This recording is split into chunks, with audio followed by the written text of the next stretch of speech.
Crew Pros, your single source for high quality, affordable home services. If you are remodeling, repairing, or replacing, Crew Pros are the professionals that can do the job no matter the size. If you are thinking of remodeling your kitchen or bath, needing a new HVAC system, plumbing repairs, flooring, or a complete roof replacement, call Crew Pros. Crew Pros, proud sponsor of the Grizz 901 podcast. Memphis. Nothing but Memphis. Everywhere we go, it's Memphis. Memphis, Tennessee, the beautiful land in the world. And I'm thankful for this guy who tweeted and said I don't have that fire in my eyes no more. That game right there was for him. That's what I do. I prove people wrong each and every night, and that's for him right there. Hi, this is Tom Izzo at Michigan State, and you're listening to Grizz 901. What up, Grizz Nation? Welcome back to another episode of Grizz 901. I am your host, Daniel Greer, and we are presented to you by Zach Jaworski State Farm, where they treat you like family. Speaking of family, we have our Grizz family here. We're bringing in Parker Fleming from Grizzly Bear Blues. What's up, man?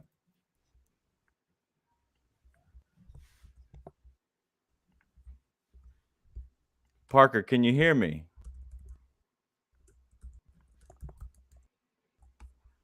I don't think he can hear me. I'm going to go ahead and get started with him without him. He's in here. I'm not sure. Can you hear me? Yeah, I do before. Perfect. All right, cool. Technical difficulties.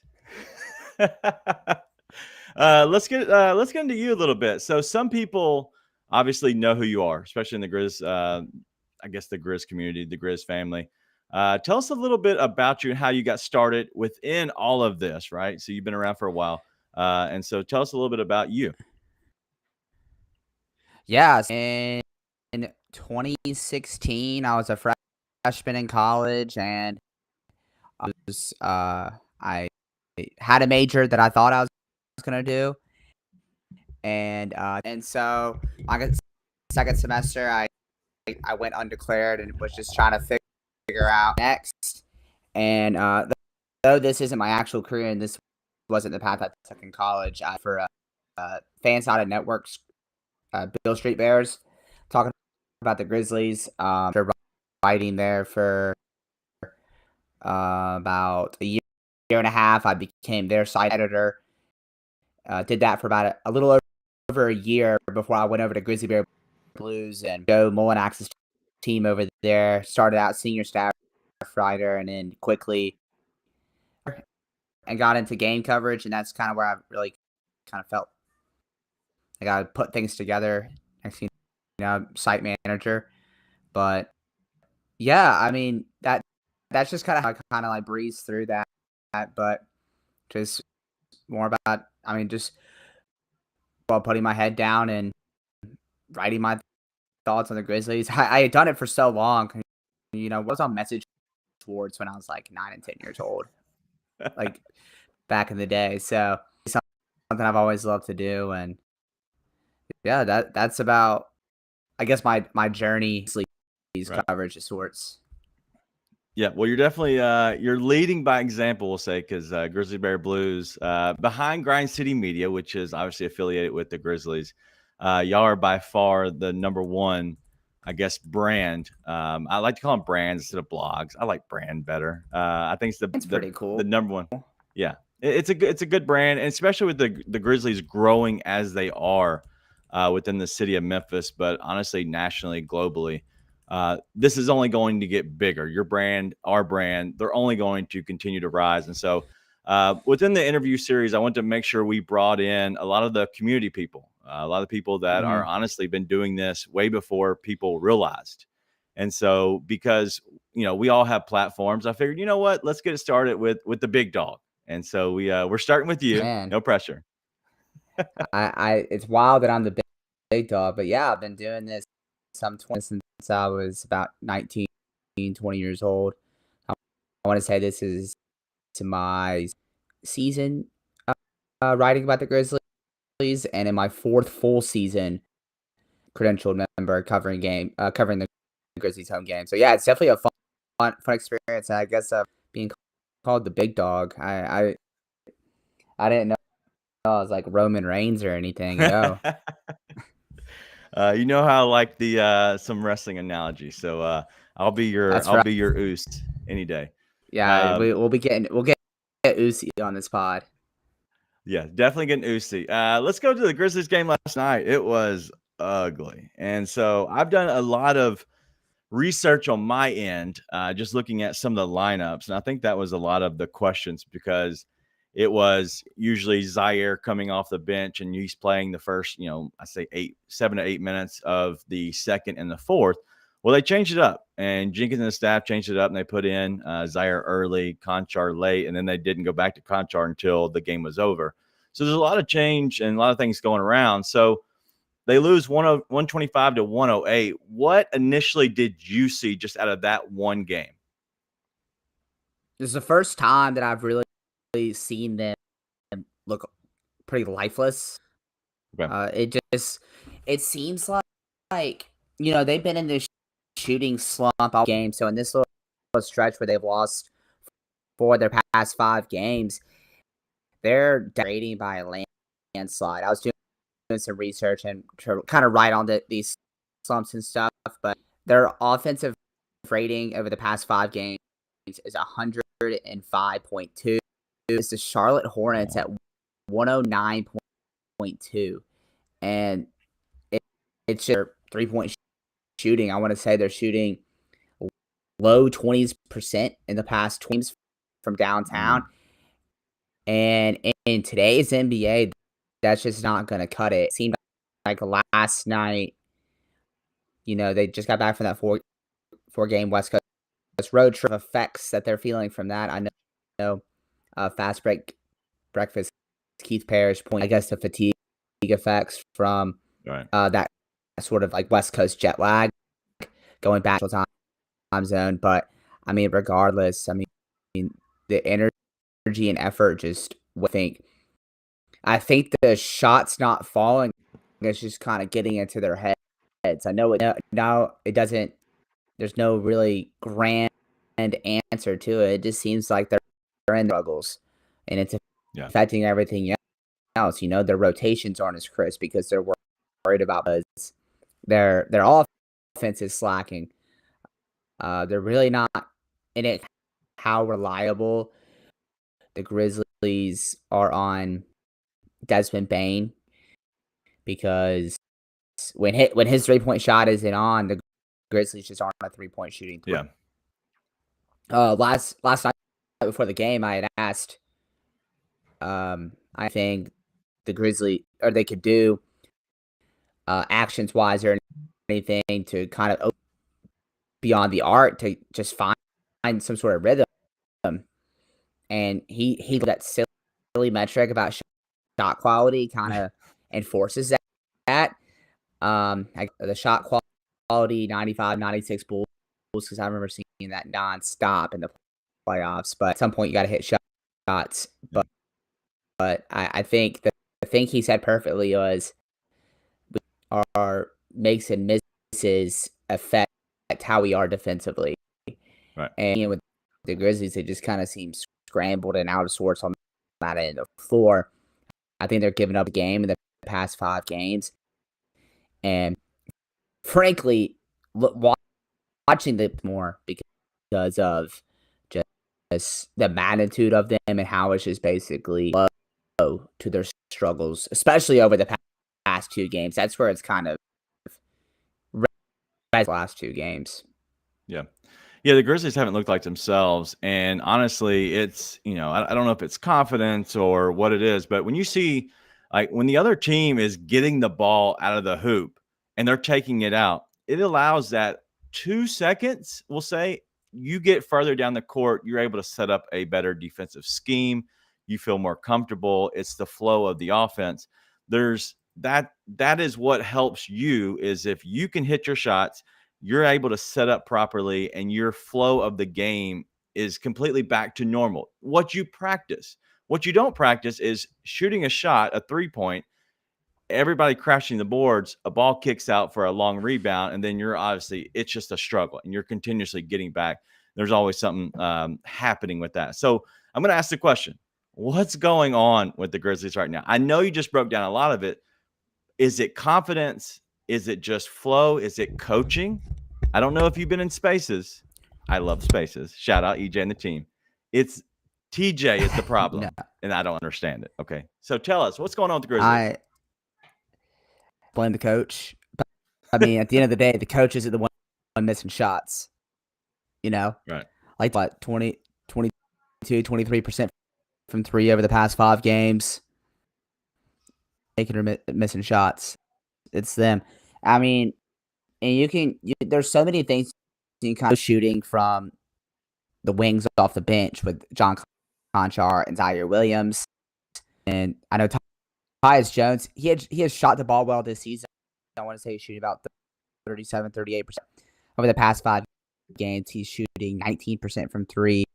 And really the only threat off the moment is Santi Aldama. But at the end of the day, the 3-point luck as far as their opponents, their 3-point inefficiency. You can point to the fact that it's the NBA. Everyone's a good player. But, I mean, they're having guys, Ty Jerome, Dante DiVincenzo, Dwayne Washington, Christians are stepping up into their next man mentality thing and hitting the Grizzlies with, you can point to all those things, but at the end of the day, you are, as your best players go. John Morant's doing his part, but I feel like I'm struggling. I know Desmond Bane, he's getting back into his rhythm with his injury and stuff. I mean, shooting poor and then quickly turned around. So, I mean, Desmond Bane will not be a 12% 3-point shooter for the rest of the season. I think that's what he's shooting. He's going to hit outside shots. He's going to emerge or re-emerge as one of the big. I mean, I'm kind of pointing more about Jaren Jackson Jr. and Dylan. I mean, granted, the Phoenix game, Dylan Brooks was 7 for 9, but Warriors loss and Phoenix loss, he was 5 of 14 from the field, 0 of 5 from 3, 4 to 1 of 6 from 3, and then last night against Phoenix, he was 3 of 9 and hit his only 3-point attempt. I think I stand on the hill that I think he's an all defensive player. I do think right now his fouls are far outweighing his. I know he does the whole thing of I have 5 fouls, but at the end of the day, it's still going to affect your team's ability to get the best perimeter defender on the floor. Yeah. So I think at the moment, ball just isn't there on either side of the ball, and I think he needs to kind of scale. I do think like last night he showed signs of scaling back. He was fourth on the team, and Desmond Bane, Jaren Jackson Jr. You love to see that. You want to see that. I do think the fouls are kind of minimizing his impact, and it's doing the same for Jaren Jackson Jr. I can go on and on about his fouling, and I know people are going to place that on Taylor Jenkins. I do think it's a double-edged sword. Taylor Jenkins needs to give him a longer leash, but Jaren Jackson Jr. needs to quit the silly fouls. He needs to, if he learned how to set a screen, he would save himself 1, maybe 2 fouls a game. But, I mean, his involvement or lack thereof has kind of been a hindrance to the Grizzlies. I mean, against Denver, 6 shot attempts, had 5 fouls in that game. Against 7, 5 fouls, so limited him to 20 minutes. Last night was he just didn't really seem like he had his footing in that game at all on the offensive side of the ball. Talk about all this, and I'll be writing something on this for Grizzly Bear Blues. You could withstand shooting from your role players, the otherworldly performance their team's reserves. You can withstand that stuff if they're playing well. And right now, John Morant's the only one that's playing well. I mean, it does it more often than not. when Desmond Bain and Jaren Jackson Jr. But it's really those two guys right there, Jaren Jackson Jr. and Desmond Bain. If you get one of those Morant, more than likely you're going to win a game. If you're not going to have either of those guys play well, no matter what happens, it's going to take your role players kind of playing above their heads in a way for you to kind of bounce. I want to point to that Phoenix game, and that not the Phoenix game from last night, but the Phoenix game in Phoenix, because that's what the Grizzlies showed. I mean, John Morant wasn't in game, but Jaren Jackson Jr. 9 of 17 from the field, 24 points, 10 rebounds from the field, 16 points, and then they also, to make up for Morant and shooting nights, Brandon Clark stepped up and had a 24 and 10 game. We can't expect that every night from him. Santi Aldama hit 2 threes off the bench. He stepped up. So it's just, I think right now they're in a slump, and they're guys 2 through 4. I think 3 of your 4 best players not playing well over a particular stretch, you're going to struggle. But hey, first time in 2022, the Grizzlies actually struggled. If we're going to be completely real, this is the first of 2022. I think everyone kind of needs to relax and stop calling for head.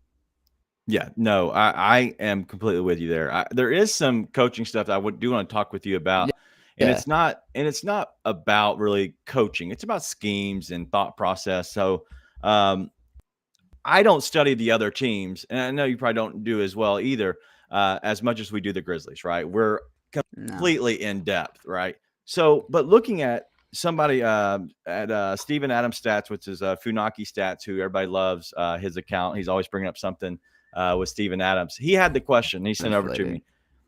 So they played 5. So the starters played 5 minutes together in the first half, and they played 6 minutes in the second half together, all in the same court. 11 total minutes were a +1 plus minus.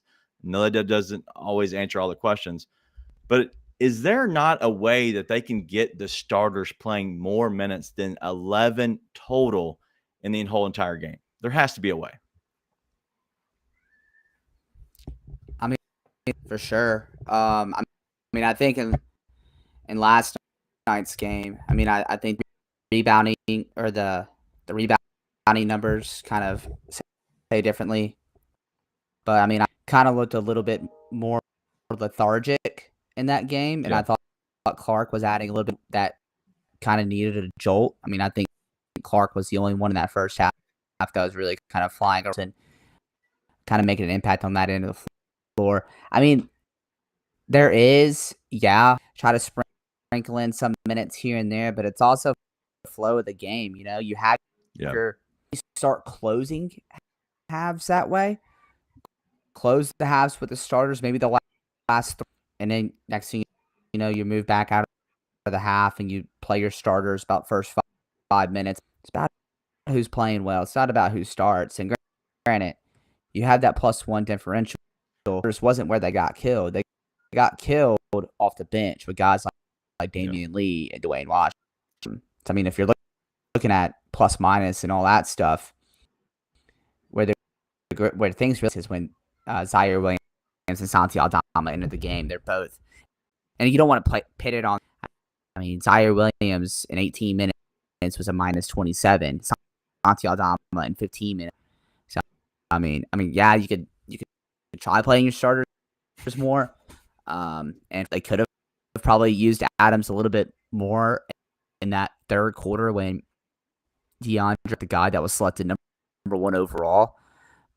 But I mean, but I mean, I'm not. It's so tough. I'm not really tweaking over it, really, because I think the Grizzlies' most dangerous lineup is the one where Desmond Bain, Dylan Brooks, Brandon Clark, Jaren Jackson Jr. That's what I think the Grizzlies.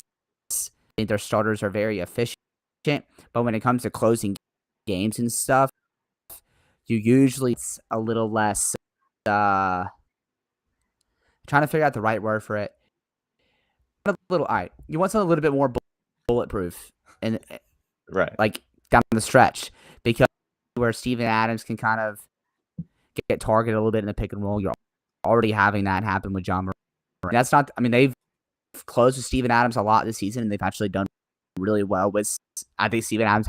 I mean, I don't think you're winning or losing ball games by playing your 20 minutes. I mean, you could, Yeah. but how at that point, then you're not. That's the thing. Yeah.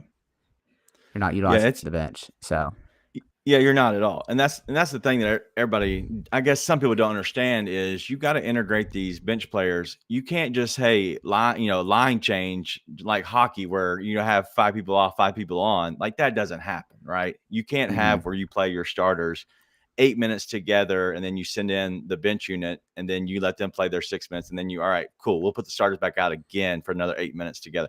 You could do that. Probably not ideal. But there's something with these lineups that you can see that if you're watching, the games at all as a fan, you can see that they're tinkering with these lineups, trying to figure out what makes sense. There's a reason that Zaire is now coming in early and Konchar's not. Konchar hasn't played well, but also neither has Zaire. So they're trying to figure out, is it Zaire having to come in at this different line movement, different spot of the game? Let's put him in with Ja more because he's always looked better with Ja. And so that's what I'm thinking that TJ and his thought process is he's trying to go in more and help a guy that's struggling like Zaire to come in more with Ja and play alongside him. yeah, and I think you bring up a good point with that because last year, he started 31 games. He played a lot of minutes next to Ja, and he looked better with Ja.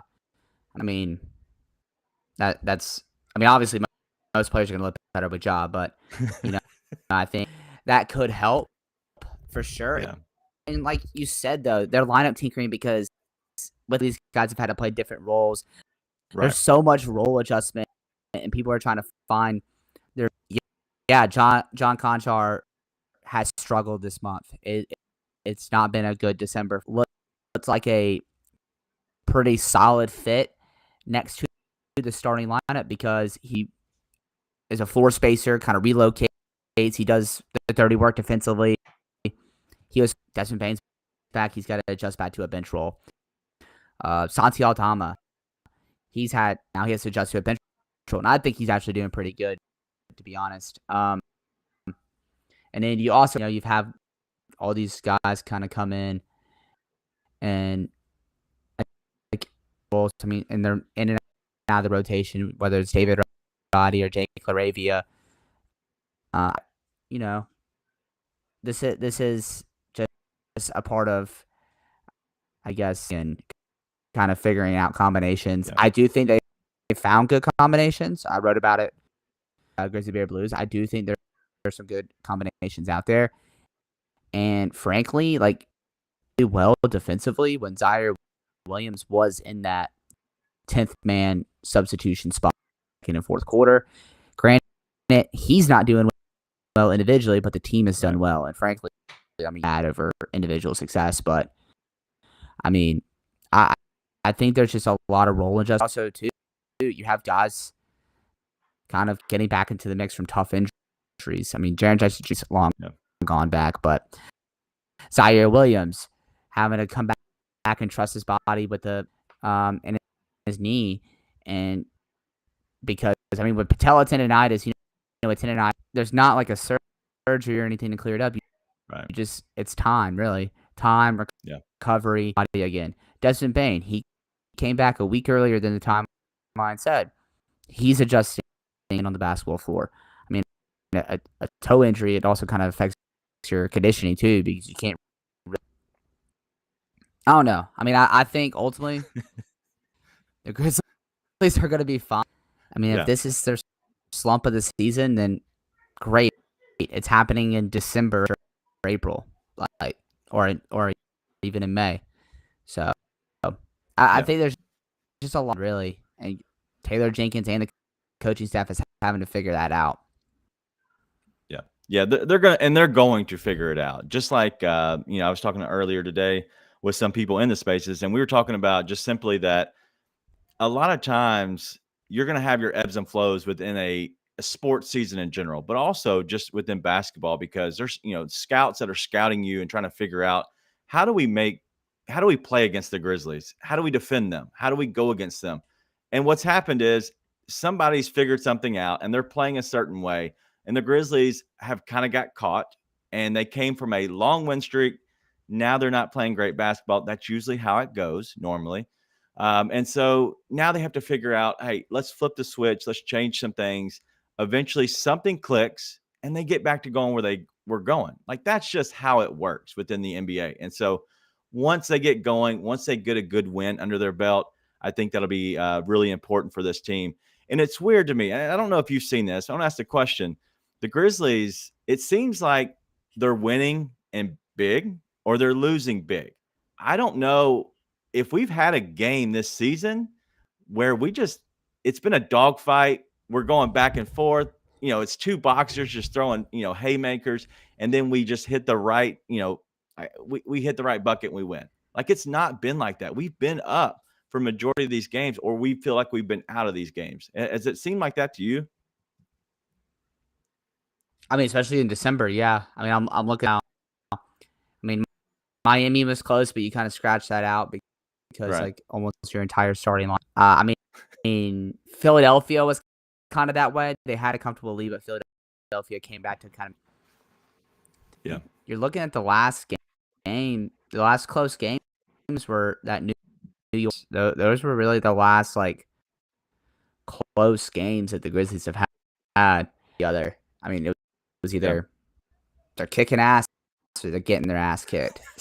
So It's weird. And so, all right, so let's go to something else. Something that we've seen, and I'm going to call this the runs. Memphis, honestly, they had an 8-0 run. Phoenix answered with 20-5. Memphis in the third quarter went on an 11-0 run. That was Ja doing Ja things. And then Phoenix right behind that 15-2 run to shut the water off. What do you make of the big runs that the Grizzlies always go in? Because this happens every game, it seems. Is it veteran leadership? Because everybody likes trade season. I think it's dumb. Okay, I like this team. We might tinker, and you might see this front office tinker a little bit, make something. I don't think there's going to be a big splashy trade. But what do you see in it? Is this like just, hey, young guys have to grow up, you have to learn how to shut the water off a little bit? Or is it, hey, they need some veteran leadership because this is a thing that could happen long term? I mean, I think, it kind of goes back to the last lineup tinkering. Yeah. You're pointing out these stretches, first quarter, second quarter, now the third quarter run. Those aren't the same lineups. You have a lot of lineup tinkering. I think that's the product of it, and having the product of guys getting their footing back into the mix. First run, they had their starters. The second Grizzlies run, the 11 starters. Second quarter, it's a big stagger situation. Same with the third quarter. There's a big stagger. I think that's kind of what it boils down to right there. So you're just trying to tinker with them. I'm very much on the fence. I know you probably didn't want to talk about trades on this podcast, but leadership. I mean, granted, if we're being real, Danny Green is fair, and I'm not. This isn't me questioning his veteran leadership. I don't know what goes behind closed doors. Right. I'm just saying, like, Danny Green's supposed to be the veteran leader. I'm not questioning his leadership. I think, but here's the thing: Jaren Jackson Jr. year 5, John Morant year 4, 6, Steven Adams, almost a 10-year veteran, Tyus Jones, 7 years. Even though they're young, they're veterans. Right. So I get how trades isn't more about veterans, and I think people are kind of age with experience, or experience with age, even though they are one of the youngest. Are we sure it isn't because they have 5 rookies on the roster and 2 other sophomores their age? Yeah. But I think it's more about I think it's just more about right now, and they need shooting. I mean, if you really wanted to nitpick and talk about trade, it kind of boils down to how is Zaire Williams going to look, say, by the MLK game. I think that's where you can kind of judge. How is he looking? Because if he emerges as the bona fide 8th man in your rotation that you envision him to be, because playoffs happen, it all kind of crunches down to 8. And an 8-man rotation, John Morant, Desmond Bain, Dylan Brooks, Jaren Jackson Jr., Brandon Clark, Zaire Williams, that's a championship debate right there, in my opinion. Yeah. I think, but if you don't have that 8th guy, you need to go try to find an 8th guy because the window's open. You value draft picks as much as you. Sometimes you're going to end up with a roster crunch. What I wouldn't mind, and it also kind of Green. How much do they value Danny Green's veteran leadership? Because that's going to kind of turn another. Because I mean, they can trade Xavier Tillman and next year's 2024 first round pick and try to go get somebody like Malik Beasley. They can try to make. I don't know what this is going to look like, but Zach Lowe on the Lowe Post about a week or so ago, he said Danny Green. If that's the trade, you'd hop on the phone immediately. But I don't know how. Trades are fun. Trades are better, but it just does that on paper. At the end of the day, it boils down to how good your best 4 guys are. Yeah. And when you have 3/4 of your core 4 struggle, no trade or no 9th or 10th man is going to fit that. That's why the Grizzlies are struggling right now. Yeah. I like that. And speaking of making moves, make a move over to Zach Jaworski State Farm. You can call them at 901-443-4798 at zachinsuresmemphis.com. They will make sure they set you up with good insurance, maybe what the Grizzlies need. We need some good insurance. We need some players that we can feel comfortable with. But if you want to make a move over to Zach Jaworski State Farm, give him a call. Let him know the Grizz 901 team sent you. So last question, and I know we'll get out of here probably running over time already. Is there one? You're all good. Is there one move? Since we're talking trades, and I love trade season, is there one move that, if possible, and it's actually legit, if possible, you would make today, whenever you could? I talked about that, Kyle. I would love to see what the package is going to be for Kyle Kuzma, even though I think he's going to be the market. I'm trying to think of anything else. Is Kyle Kuzma a starter on this team? 6-man. I think he's a 6-man. I think he's a guy that gets a jolt off the bench. He kind of gives you a lot of versatility. Kind of put him. Kind of depends on the flow of the game. You can put him in the Santi Altamar, or you can put him in the backup 3 spot with Zaire. Push Zaire down to the 2. You could do. You can play him with Jaren Jackson Jr. and Steven Adams. You can play him with Jaren Jackson Jr. You can play him with just Jaren Jackson Jr. and Dylan Brooks. And I think he's made a legitimate impactful player since his trade from the Lakers. I also think Malik get off the bench. I don't know what the price tag is for that. I don't know how much of a fit, but I mean, Danny Green's in trade business. I mean, could you do Danny Green, Xavier Tillman in a future draft pick to go get Malik Beasley? Because he's a guy that threes, but he'll take them. Like, he's gonna shoot a lot of threes. He adds a lot of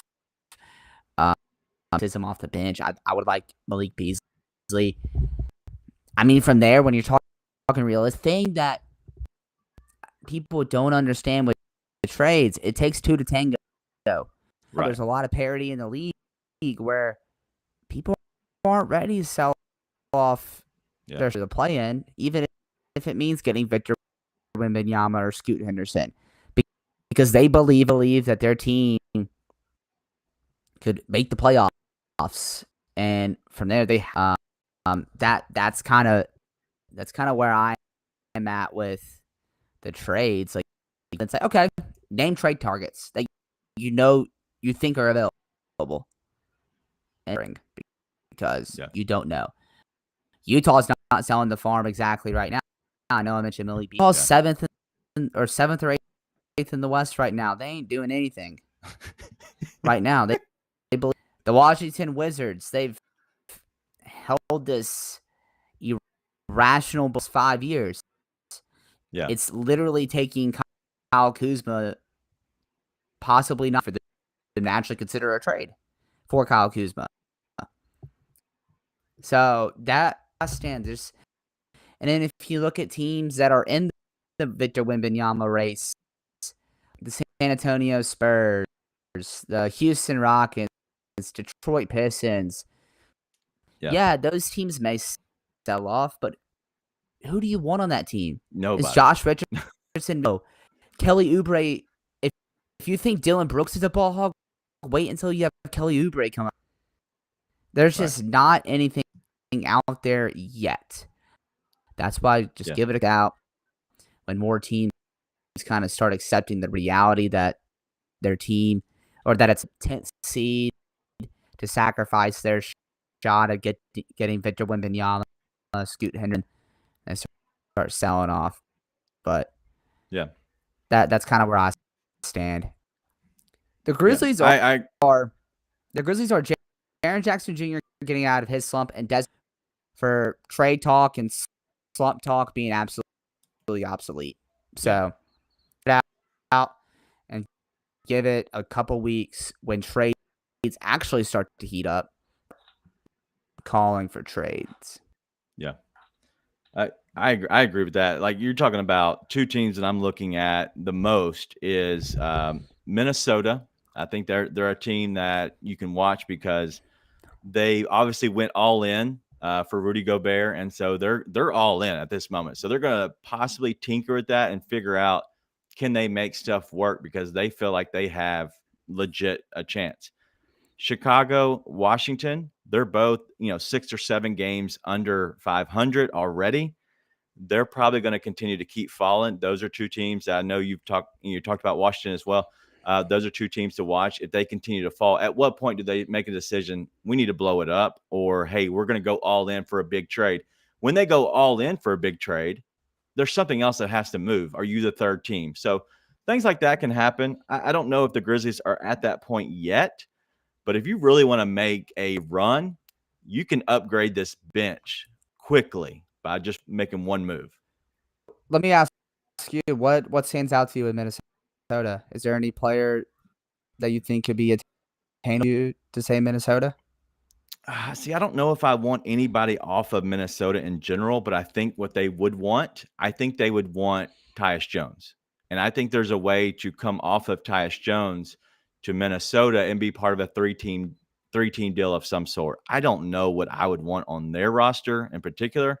But I think that there's potential to be a trade partner with them, but also including a third team and getting something off a third team that we might like, whether it would be Washington or even Toronto, if Toronto is completely just falling, and that is an OG deal potentially. Yeah, very true. I know. I mean, I'm looking at Chicago. I was like, at first I was like, shoot, let's go get Alex Caruso. But I mean, under defense, but if you think John Conchar doesn't shoot, just wait till you see Alex Caruso. I think his usage rate is even lower than John Conchar's, and he's not as good as the 3-point are. So, I mean,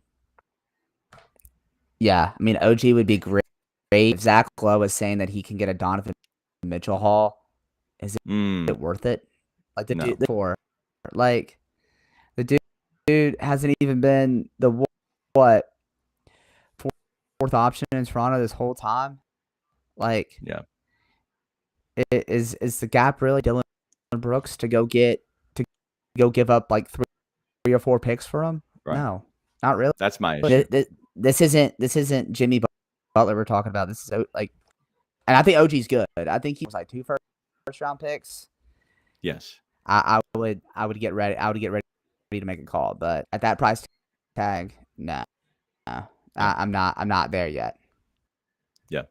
All right. Well, you know what we are at our time. So one, I want to thank you for coming on. We got into trades, and honestly, this is a conversation I think both of us could go on for forever. But I want to limit our time and respect your time for sure. But it's been a blast, and I think that starting stuff like this and kind of having that back and forth where we can kind of talk through different points of view is great. But because we all see the game similar, but we always also see it a little bit different as well. And so I think that's a lot of a good viewpoints. What's coming up for you, but also Grizzly Bear Blues, because we want to shout y'all out as well, because we're all in this together. We're a community, and so we want to kind of tackle it. I'm just kind of getting back in the swing of things. I don't know, but I got married earlier this month, and I was, Congrats, I took much needed time to have fun at our wedding, have fun at our honeymoon. So just kind of getting back to the swing, observations and stuff that I can ride on next. But I mean, we have a deep team over at Grizzly. They really kind of showed that during my absence because of the leadership of Sean Coleman and Brandon Abraham. I want to thank them. But yeah, I mean, just kind of the same old. I'm definitely going to be up a little bit, trying to get some more stuff out there, and I'll appease everybody. So you know what? Someone has to do it on the blog. I guess I'll go ahead and do it. So, because I mean, that's forte, but it's not usually mine, but I got some different spins that I can kind of make it mine. We love it. As long as this podcast, we're not allowed to say Sean Coleman's name, but besides that, everything else, I loved about what you said. Okay, I'll remember that. I'll get the bleep button for Sean. No, we love Sean, but Okay, we have a rivalry just in general, just out of fun. We love it. All right, so well, that's all we have. Parker, thank you for coming by. This has been a blast. We'll continue to keep doing this, and hopefully the Grizzlies figure out their slump, whatever they're in. Yeah, you know what? Whatever they're figure it out. in, they'll figure it out. Yep. We'll let them. Awesome. Figure it I appreciate it, Dan. Absolutely. Awesome. Y'all be nice and tell your friends.